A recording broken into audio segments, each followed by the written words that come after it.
but I'm surprised. I thought it was a best of 5 in the finals. Maybe not. Oh, I see what back and lose. Is there gonna be producing those drones and an Overlord on 9, good timings and everything? We see an early drone heading out. Will it be a scout? Yes, he will be. I don't think Zerg needs to scout quite so early on a small map where you know where the opponent is. He could maybe get a little more mining time in there. Protoss also sending extremely early scouts. What that really shows is just that the players are a little bit paranoid and really want to see what's going to be going on. Once again, we see a Forge coming on early and not in the Forge fast expand position by Crazy. Trust the man to know what he's doing, but it does surprise me. And he's heading the probe down here, with the Overlord going to head out and scout Zerg, because that's really all you need to do to prevent your intentions from getting in. Unless he does get a wall up of some form and goes for it pretty hard. The spawning pool is a little bit, well, I guess it was probably made on about 14, so pretty standard, very standard engagement drone. I thought he was blocking that, but the gateway fits right in there perfectly. The drone going to be chased away. Some interesting chat between these guys. Confident, not coincided. Okay, and then lol, wow, and the tongue smiley face. Indeed, Cannon's gonna go down. Zerg, will he just opt to take a completely different base altogether, or will he save up and try to bust out of there? He's really got to do something about this soon, though, as when a cannon does get down, and especially in a position like this, it's so hard for Zerg to bust that. I think he's going to have to switch to roaches if he's worried about this, or also just take a different base. And we do see him go ahead and take his third ahead of time. That's a good decision, I think. You see Pylon coming down, and Protoss going to plop down a Cyber Core right away here, or will he go for a cannon? I think with these Lings out, he kind of needs to get a cannon or Zealot, something, but we do see the Cyber Core. Once again, the double assimilator is just looking exactly like the last one. Definitely is a pretty strong strategy, but I'm hoping that the Zerg player will recognize that again. We'll see what he has seen. He has just seen the Forge in the Gateway, but that is what was there last time. Expansion coming down, ending up kind of late because it was the third. And just 5 Lings, excuse me, out for Zerg. And just probes for us. Saving up, he's going to get that Warp Gate research. Spending Chrono Boost on probes, though. Very economically focused. There comes a cannon. You should really pop down another pylon somewhere in here. I always get paranoid when I see this isolated pylon. Where do you see the Zealot? He's going to pop out and hold position there. I think Zerg, though, if he would have seen that, and he definitely needs to, I think you need to get some Lings up here and see when cannons or Zealots came out, because there is plenty of time he could have got in here and sniped off some probes. Have really been annoying. Exelonics, we saw him do some really annoying stuff against the Forge expands versus his previous opponent, but we're not seeing any of that now. He's playing much more carefully, it looks like. These Zerglings are going to go ahead and go for this pylon. That's not going to work because cannons do so much damage. And it's going to be quite close. But all of the Zerglings die and the pylon survives with 52 hit points. I think by the time more Lings pop out, there are 10 coming. He probably will be able to get there and finish that off. But, OMG, how did that not work, he says. Well, you got to remember that they do get 2-shotted. However, these Lings going to finish that off. Cannon kill there, and going to be taking a quick third. I love this decision.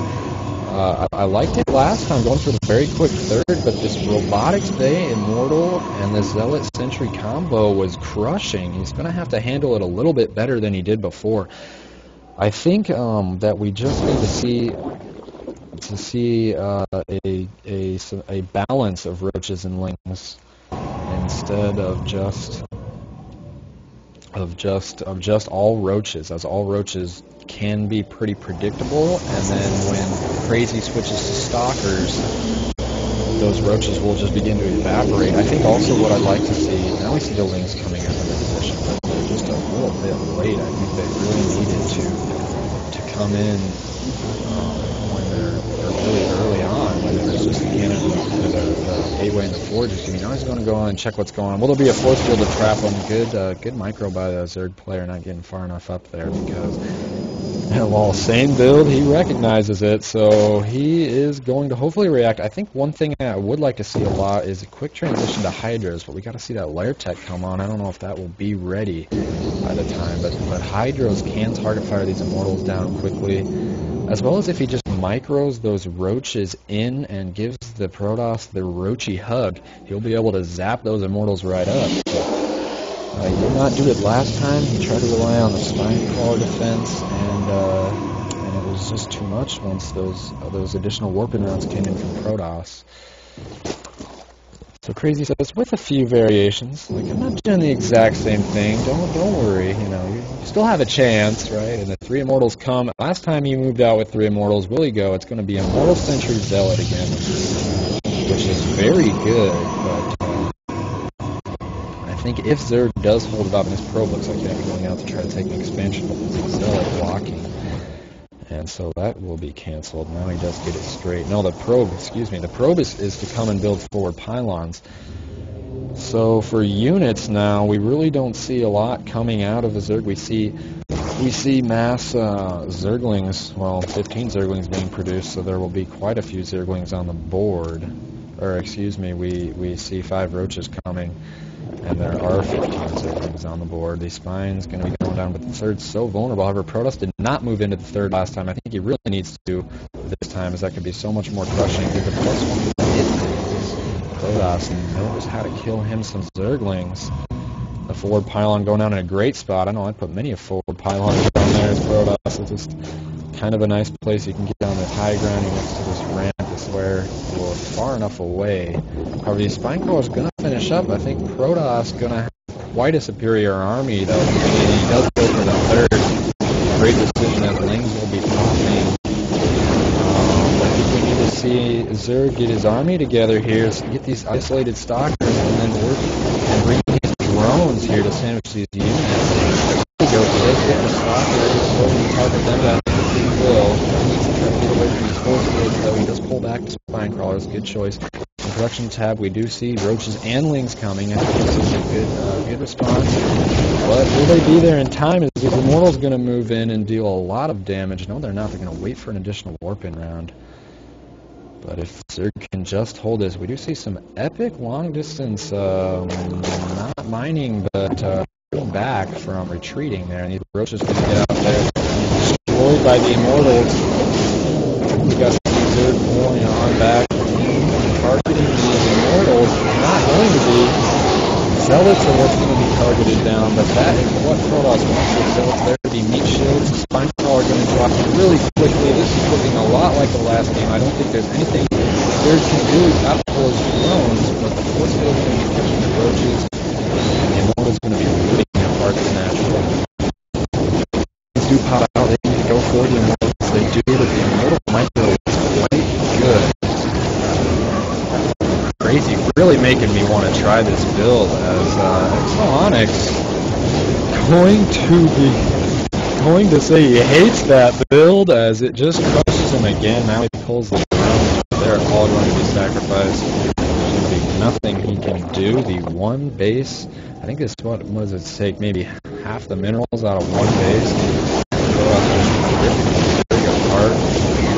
Okay, I know how to counter it, says Exo-Onyx. I sure hope so. I want to see them do something next game. Maybe not worrying about the quick third.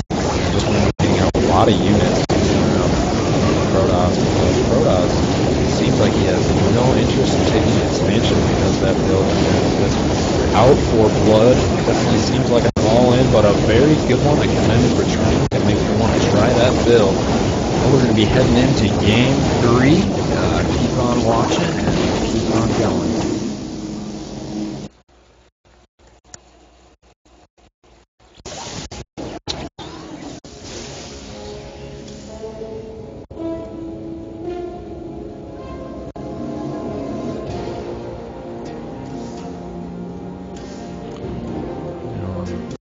like to see the build order from Crazy. It is here. See the Forge going down first, and then a Gateway, and a fairly late cannon.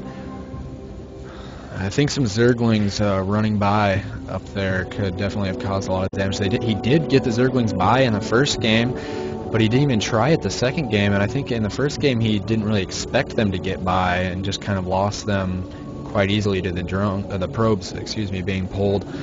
But I think that if he would have done it again and more carefully microed those Zerglings in the Protoss base, he could have screwed up a lot of things for Crazy, and definitely could have had a different outcome. And it is actually pouring again, folks, so I'm going to go and close my window. I'll be right back.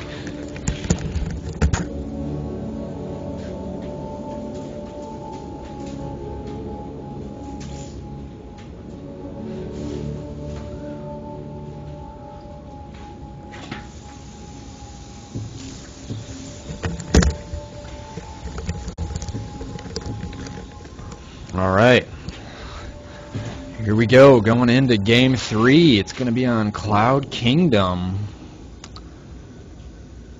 So I think in this case, Zerg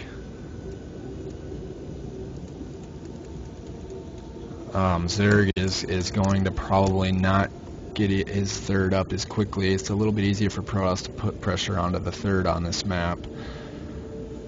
Usually those Zergs stack a lot of spine crawlers at the third, and then it can be, and then their army will be at their natural ramp.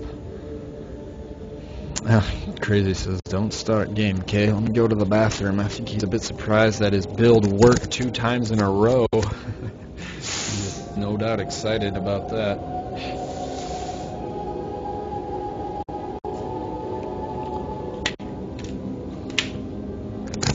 So guys, cracking open a 2-liter of DP, and it is the Avengers bottle. So I think I will have to see that movie. If anyone has seen it and has as good a reviews as some of my friends have told me, I definitely would like to hear it, and I'll try to get to the movie sometime in this week.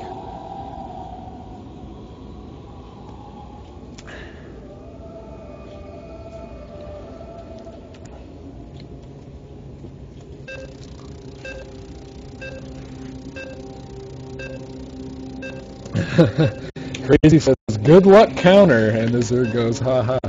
I really hope to see a different approach from Zerg to this build, especially if Crazy does the same thing. It seems like he might, though, as I can see this build being quite strong against a lot of Zergs, because the typical Zerg response would be to take more bases and just macro up and rely on spines to hold, but those Immortals really just destroy the spines and the roaches, and then the Protoss adding in the +1 and any amount of sentries and any good force, I should say any amount of good force fields with the sentries. Crazy says, lol, shall I do the same choice? Zerg's like, your choice.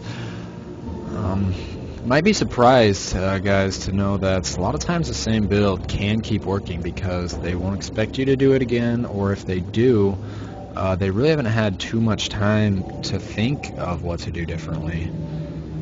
So,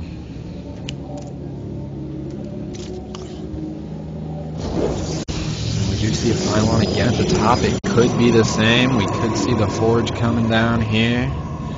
It says, damn, wait up and probe. He must have this build down to a T, which I would not be surprised because it has been quite successful. It's a pretty good solution, because when Zerg does see that Forge, he thinks, I'm going to get a quick 3 bases and macro up because I know I won't see any pressure soon. But I think Zerg has got to completely base that on if there's a Nexus or not, because that kind of all in with that Forge. The Forge purely there to get that +1 upgrade. Even the cannon, not seeming like it's much of a necessity for Crazy. He gets it fairly late. We see a pretty quick spawning pool here on 13. Like to see some early lane pressure against this build.